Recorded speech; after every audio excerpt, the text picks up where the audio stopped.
Welcome to KRQE's New Mexico News Insiders, 2025 Regional Edward R. Murrow Award winner for Best Podcast. Here's Gabrielle Burkhart and Chris McKee. It's been about a year since the governor announced a big idea for the New Mexico State Fairgrounds in the middle of Albuquerque. The idea to potentially move the state fair to a different location and redevelop parts of the existing Expo New Mexico site right along Central. And I think it's a good point right here to say, make it clear off the top that the state still has yet to make a decision about whether the fairgrounds will move and exactly how all of that property will be or potentially be redeveloped on that site if that happens. But the project really is moving ahead, and it's moving quickly. And I think we're already getting some ideas of what changes could take shape there. Yeah, behind much of the work from the governor's side of things is a state-appointed advisor, someone who is no stranger to Albuquerque. He served 3 terms as the city's mayor, not consecutively, but among other political roles. We are welcoming to the show Marty Chavez to the podcast for the first time. Thanks for being here.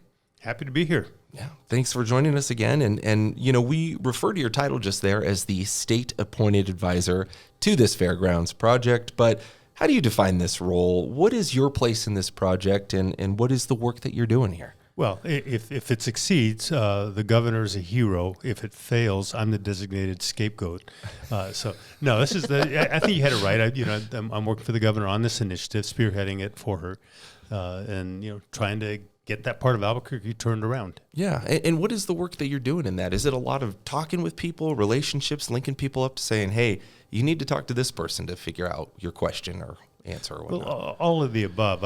Early on, I started doing this in January of this year, so it's almost been a year. Goodness gracious! Yeah. We started actually last December on working on legislation to create a district, a TID tax type of district. Right. That was one component of it, which is now up and running. It's kind of crawling, but it's brand new. And then also looking at expanding the footprint for the fair, and then working in the community with Stantec, which has the contract for a master plan process that is ongoing. So it's all of the above. Right on. Yeah. So you were Albuquerque's mayor for 3 terms. As we mentioned, you've held many other political roles since leaving elected office, though, including heading up infrastructure projects. What has made you want to get involved in this particular effort? I want to add that I was 5 years in the state Senate, and I passed early voting. And so I would encourage everybody, given the season, get out there and vote. I think it starts very shortly for the runoff. I'm at a place in my life and my career where I only have to do what I want to do. And this one is big. It's important. And, of course, this is my hometown. And the neighborhoods where this is going on, I went to Van Buren Middle School. And so I know the areas very, very well. And so when the governor asked, I said, this is important. I wouldn't do it otherwise. How has the work been going so far? I mean, you've said you've been doing for about a year, and you only do what you want now. How has it been going? Well, in the last session of the legislature, we created the State Fairgrounds District. Right. And that has a board governed by the governor and has the mayor, all the elected officials for the area, with some extraordinary powers. It became effective legally July 1. And so it's very young. We're only 4.5 months into it, but we've already issued 2 tranches of bonds for development, so I'm sure we'll talk about it in more detail. Certainly. And then we're 4 months into the master plan process, which we expect to be completed in February. Wow. Started July 1 as well. And so for government speed, this has been rocket speed. Yeah, that's what struck me about this is just seeing the amount of meetings and where things have moved along in the process. You're just not usually used to seeing that, I feel like, in all forms of government, city or state level, just how quickly things move. I want to remind our viewers of a little bit of project background here for the State Fairgrounds or Expo. So there's a little bit of context here. It's a 236-acre site. It dates back to 1938 on Albuquerque's east side. It's between Central and Lomas and San Pedro in Louisiana. Today, about half of the property for the Expo or State Fairgrounds is covered by the Downs Racetrack and Casino, which is not part of this redevelopment plan. The other half is full of both historic and some modern buildings. Tingley Coliseum's there. There's a lot of parking on the site. Last December, Governor Lujan Grisham, she announced the master plan effort, as we mentioned a little bit here, looking towards the future of the fairgrounds, saying the fair looks like it's really outgrown this current site, and then the surrounding neighborhood has really needed a shot in the arm for a while. So there's this potential of redevelopment, figuring out what the future of the fair is. Since this whole announcement, the state has hired that firm to do the redevelopment work. You mentioned Stantec is the name of that firm, a global firm. I want to ask you about the scope of the work they're doing. Give me a little bit more background on this master plan. Who is Stantec? What are they doing? Well, when I was growing up here in the previous century, the immediate past century, the State Fair was the third largest in the country. It's not anymore. It has shrunk. It struggles. It's still a wonderful event, but it's just not what it was. And so part of the challenge is if we're going to recreate it, is how do you reimagine a New Mexico State Fair in a current context that's reflective of our history, our culture, but also with an eye towards the future. And so Stantec is based out of Canada. They actually have a tremendous local presence. They have offices here in New Mexico and have done a number of projects. And they have tremendous expertise in redevelopment, in state fairs, in arenas, all kinds of things. And so what they've done, and I've worked with them very closely, is create a group of stakeholders, if you will, neighborhood activists, advocates in the area, because this is a hot spot for the unhoused and drug activity as well, and so they've been working with the community in a relatively exhaustive engagement process.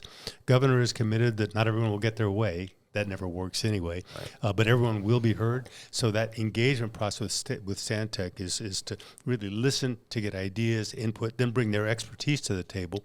We expect that in late February they will provide us with some options for the master plan for what happens if the fair moves. What do you put in there? If the fair doesn't move, what can you put in there? And so it's really with a very strong eye toward the future. Governor's goal is not just to reimagine and reinvigorate the state fair, but importantly, change the trajectory of that part of Albuquerque, which has been spiraling. And anybody that drives up there can see what we all see. Mm-hmm. You know this neighborhood well. It was a big part of the city when you were leading the city as a leader in Albuquerque in your time as mayor. What is your impression of this neighborhood and the need for redevelopment there? Well, it's not a blessing, but I didn't have fentanyl to deal with. We had heroin and methamphetamine. Fentanyl's a whole different creature, and what it does to the human mind, to the human body, well, you just have to drive up Central to see. Right now, property values in that part of Albuquerque are fully 1/3 less than the rest of the county. Median income there is fully half of what it is in the rest of the county. So you have a combination of poverty, joblessness, and then by the recent study that was done by the city council for the area, 68% of all the unhoused services in the entire city are located right there. So it's an extraordinary burden to place all those services on one of the poorest neighborhoods in Albuquerque, and then it's really not a surprise that the area is not doing well right now. So the idea is to take that acreage, use it for something to change the lives and the well-being of that part of Albuquerque, frankly, the entire city. You mentioned you didn't have fentanyl to deal with, but can you paint us a picture of what that area looked like when you were mayor versus the changes that you might have seen as the years progressed? We were seeing some of the changes even then. I was very active. We created our Safe City Strike Force. We were demolishing drug houses, taking down some of the East Central motels, and I'm very pleased the current administration has started to do that finally, because it needs to be done. The Thailand market was a product of my administration. But when you introduce all of the unhoused, and it's not illegal to be homeless, so let's get that off the table. These are not bad people. But it is illegal to cook fentanyl on Central, to camp in the parks, to camp on Central. And we know that this area, by crime stats, is just a hotspot for homicide, arson, human trafficking. It's heartbreaking, the human misery that you see all around us. And so the intent is to use this wonderful asset we have, this real estate in the middle of the city of Albuquerque, to, one, reimagine the fair, but also change things. This is an old bumper sticker. The best social program ever invented is a job. Well, That's what they need. It's not just about policing. They need jobs and economic vibrancy there. And we see what's happening with the Walmart, with the Walgreens, the CVS, the Sonic, all fleeing. These are private enterprises making decisions with their dollars, and they don't want anything of it to do with it. I want to get a little bit more into how the sort of governmental structure of this is working, because you mentioned some of this off the top. Another key move here in leading the future of this site really is when the legislature passed a bill creating this special state fairgrounds district, so that property is now basically a political subdivision with its own board, separate from the city of Albuquerque, and it's not necessarily the state of New Mexico's governance, so to speak. How does formation of this political subdivision work? You mentioned it's brand new and very different. Well, we start with the premise and the understanding, and a lot of people don't get this, but the state fair is not in the city of Albuquerque. Right. It's an unincorporated part of Bernalillo County, just like some of the exterior parts around the city of Albuquerque. And so what we did, and it's never been done before in New Mexico, and to my knowledge, anywhere in the country, we looked at tax increment development districts, and we have those. They're now relatively common in New Mexico, and decided that model didn't quite work for this project, but we took elements of it. And so what this does, we created a district. Okay. It is the geographic boundaries of the state fair, about 246 acres thereabouts, and it has extraordinary powers. It can levy taxes. It can acquire property. It can do all kinds of things. It's chaired by the governor, whomever the governor will be at any time, the mayor, and city councilor for the area. And even though it's not in the city, it made no sense going forward to not have the mayor at the table when you're talking about something in the middle of the city of Albuquerque. Right. The county commissioner for the area, and then the state senator for the area, the state representative for the area. All the layers of government that represent that area are on the board. That's never been done before in New Mexico, and it's kind of interesting to watch all these different politicians with different re-election schedules, and everyone's kind of looking at each other, but all moving in the same direction. And the one community member appointed by the governor, that's Dr. Peter Boletto. He's the president of the District 6 Neighborhood Coalition. So we have good, strong community neighborhood representation as well. So you mentioned essentially it can raise its own taxes, and then against that money, go out and get bonds, essentially, right, to help pay for some of the work that would change the area, is what it sounds like. Yeah, like a TID, even though it's not a TID, it captures all the gross receipts generated within geographic boundaries of the fair. Okay. Now, State Fair doesn't generate much money. It's not for profit, so that's about $1.5 million that it generates. Okay. The flea market, for example, only generates about $48,000 a year in gross receipts. That's hardly anything if you're looking to move things forward. Yeah. But of course, if you're a vendor, that's an important thing. It's not just that little amount of money. And then, importantly, unlike TIDS, this captures the Racino gross receipts, 75%. Of their gaming tax. So this new district that just started July 1 has $9.1 million a year in annual revenue to fund it. So it has real money. Okay. Is it enough? No. But it's more than we had before. And all that stays right there in the geographic area of the state fair. Interesting. Yeah, fascinating. So to be clear, again, the decision to move the fairgrounds has not been described, but one of the big decisions made so far is the district board's approval of a pre-development plan for a big chunk of the fairgrounds site, specifically the corner of the property at San Pedro and Central. This is essentially a nearly $68 million idea that would create a 10-acre public park with green space and a lot more. We have a few questions about this, but first, logistically, a pre-development plan has been approved. Does that mean that this part will be built out, and the $68 million cost, where does that money come from? It will still have to be approved by the State Board of Finance, the New Mexico Finance Authority, then back to the legislature. But these are things that we call move agnostic, things that people agree should be done, whether the fair goes or stays. Okay. And so why wait for the decision if they have to be done anyway? And in addition to the what you just described, they also, in the first tranche, issued bonds or recommended bonds in the amount of $22 million to acquire the real estate or the property at the southwest corner of the fair, also known as the northeast corner of San Pedro and Central. There's about 9 acres in the privately owned. It's basically a tent city. There's a methadone clinic, which by APD's accounting is a bad actor for the area. That's not to denigrate all methadone clinics. That's important in the recovery process, but this one appears to be a bad actor. And it's also the birthplace of Microsoft. If you go over there, you'll see a little stone monument that Paul Allen and I erected, and the joke was that Washington State got Microsoft. We got a rock. It's a very nice rock, but it's still just a rock. And so the idea, and it will be acquired, it's going to be acquired. If the fair stays, well, then the fair can be expanded into that space. If the fair leaves, that can be developed as well, because then you created this whole block of real estate. And part of what goes in there is part of the contract with Stantec. What are the recommendations? And then, of course, the district board for the state fair decides, what should be done. Okay. So theoretically, then where would the $68 million come from? These are all bonds that are financed by that $9.1 million in annual revenue. Gotcha. And it includes about 10 acres of green space. That part of the fair represents the largest heat island in that part of Albuquerque, where the flea market is, where the Midway. It's all asphalt. The idea is to open it up, put green space in there, do a water sewer infrastructure that has to be done whether the fair goes or stays, and then traffic calming measures on San Pedro, which are very important. And then pedestrian safety measures at Central and San Pedro.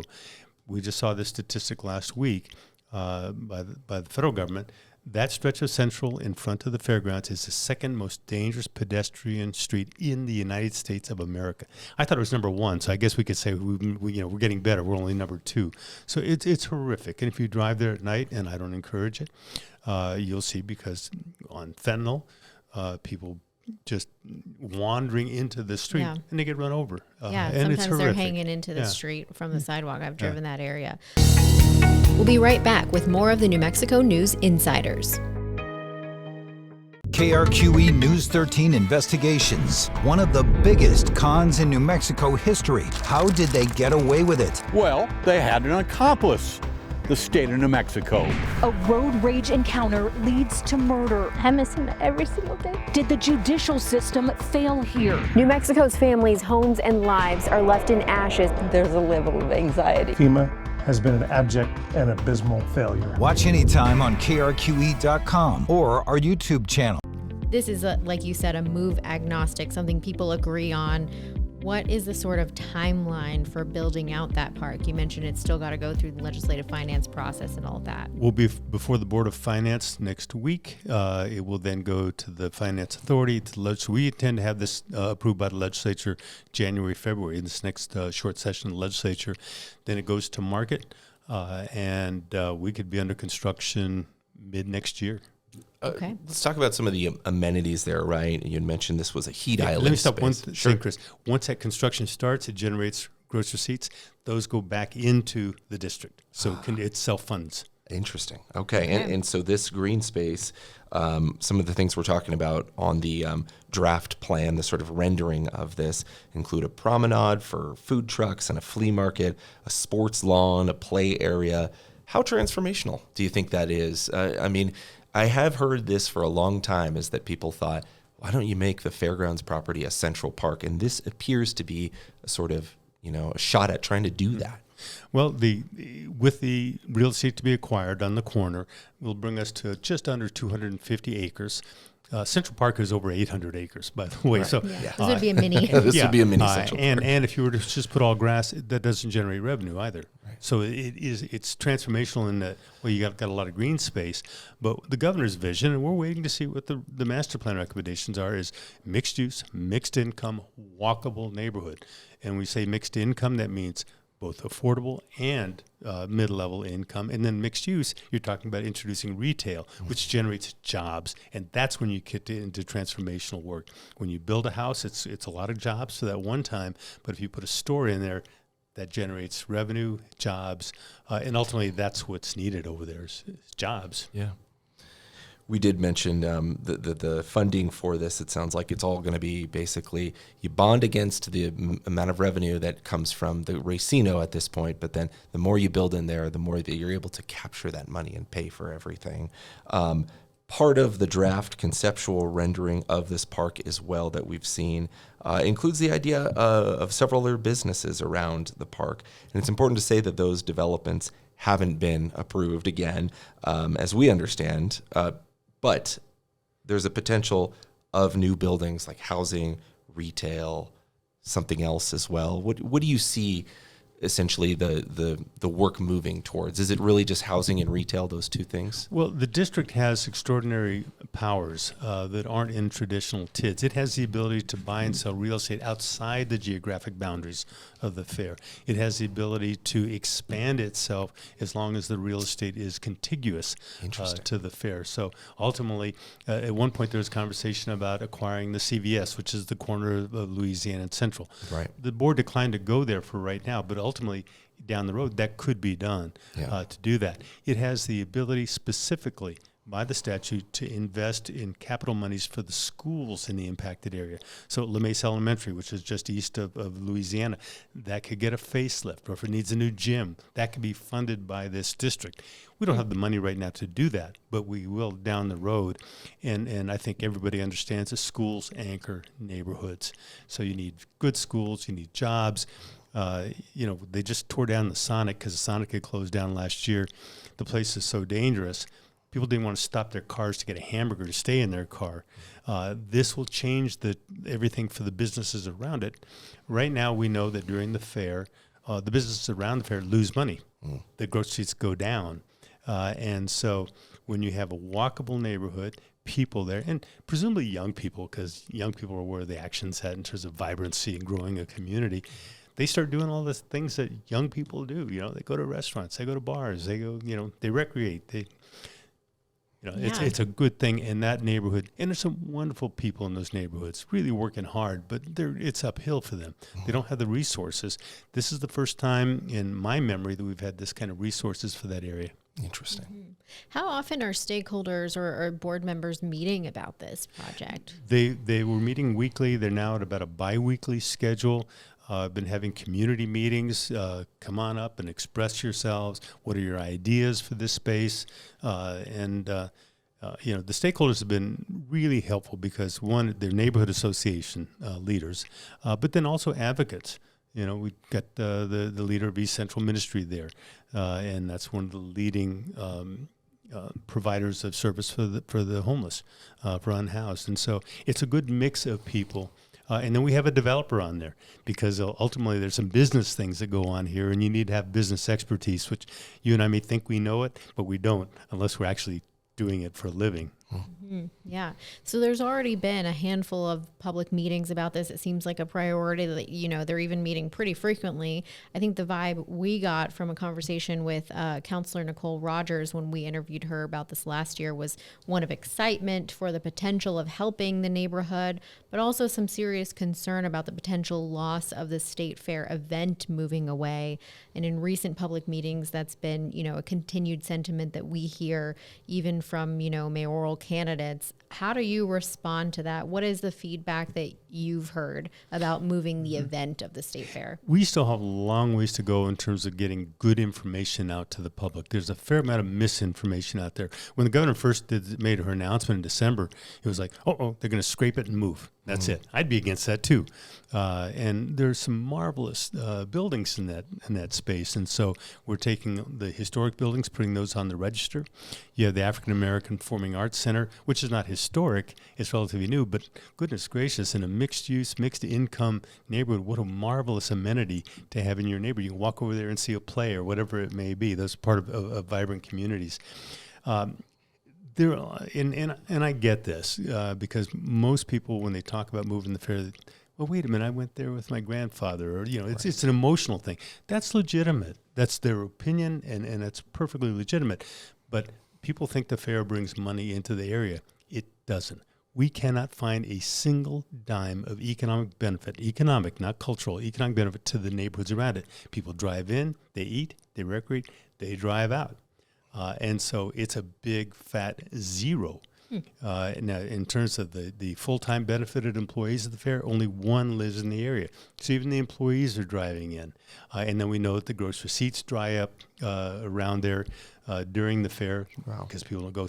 So there's no economic benefit. When you consider that, and the governor's intent, she's been very clear, this fair will stay in central New Mexico, meaning the Albuquerque area.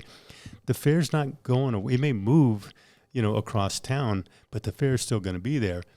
Every administration that I can recall has tried to look at that facility and envision it and use it as a year-round facility.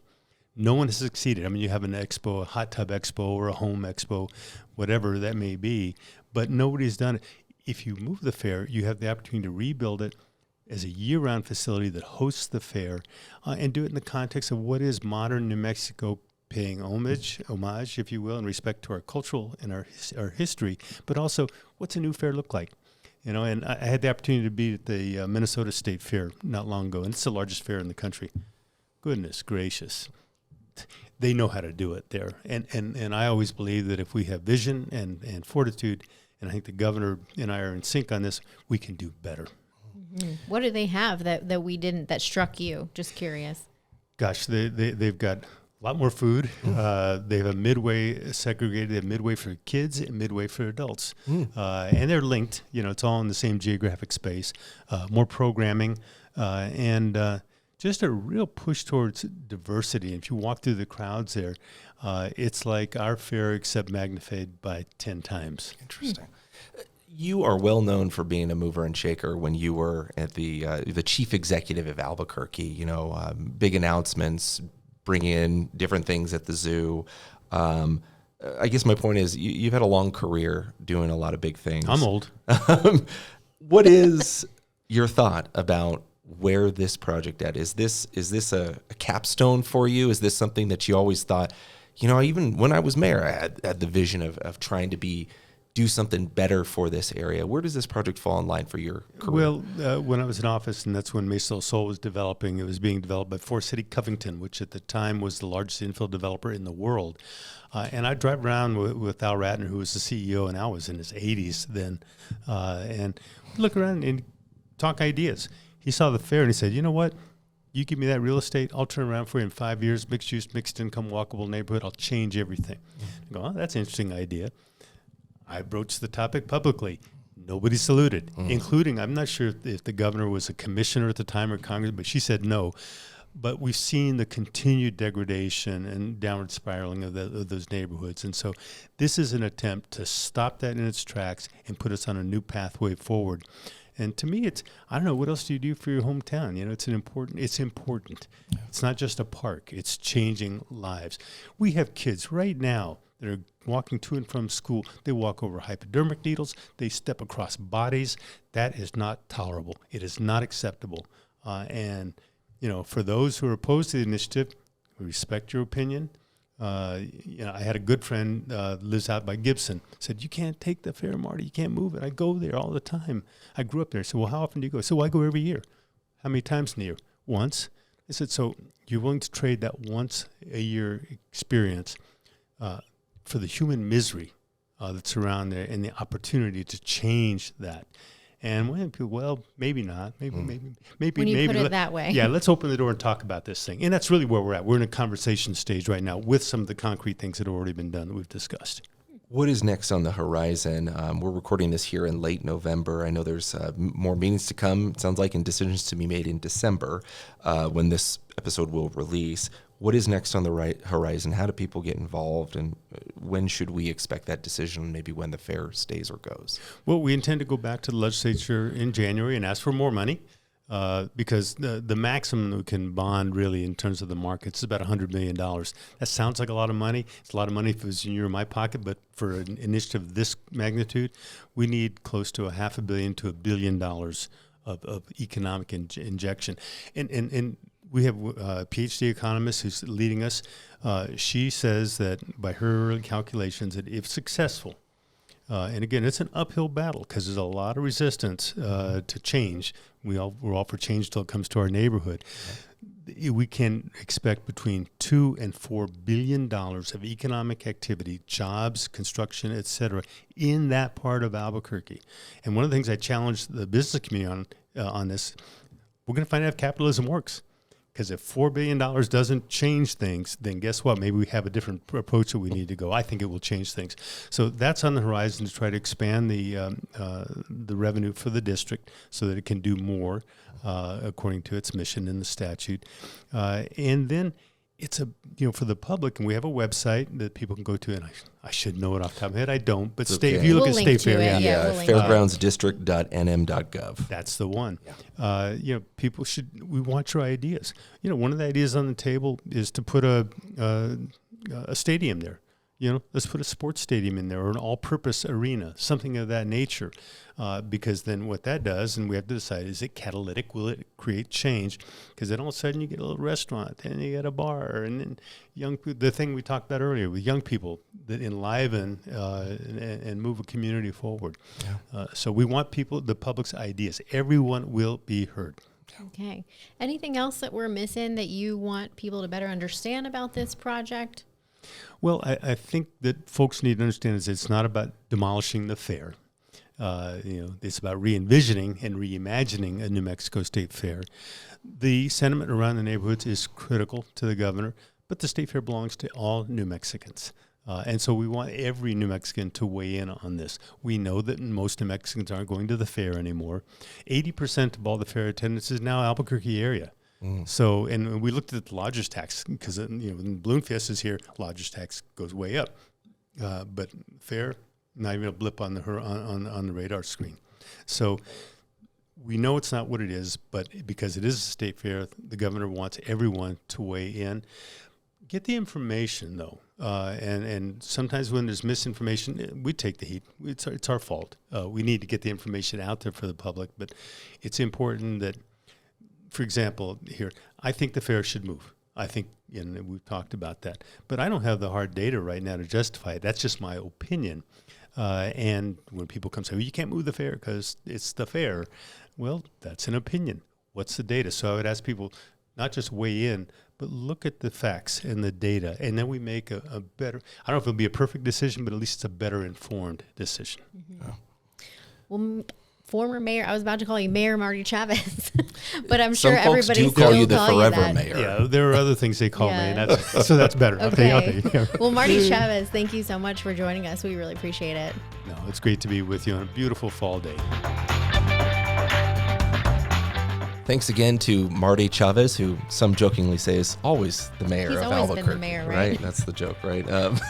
We should note as well that website again that launched for this project, dedicated to kind of explain the ins and outs of what's happening here. It is fairgroundsdistrict.nm.gov. We'll also link to that in the show notes. There's some good information, and you can get some good visuals on there of the direction they're going. Yeah, I thought it was interesting to hear about some of the discussions that the stakeholders are having about potentially moving the fairgrounds, at least revitalizing that area, because, I think that's one thing a lot of people would agree on if you actually have the conversation that it needs some sprucing up. Yeah. It would be really nice. And some of the arguments that he made that perhaps the fair isn't as big as you think it is in terms of economic impact these days, I think are points to check ourselves on always, because I think it's easy to say, oh, yeah. The impact is there. Exactly. Yeah. Well, thank you guys all for listening and tuning in. If you ever have any story ideas or people you'd like to hear come on our show, feel free to reach out. I'm Gabrielle.Burkhart@krqe.com via email, and gburknm on social media. And I'm at Chris McKee TV, also chris.mckee@krqe.com. Thanks for watching and listening.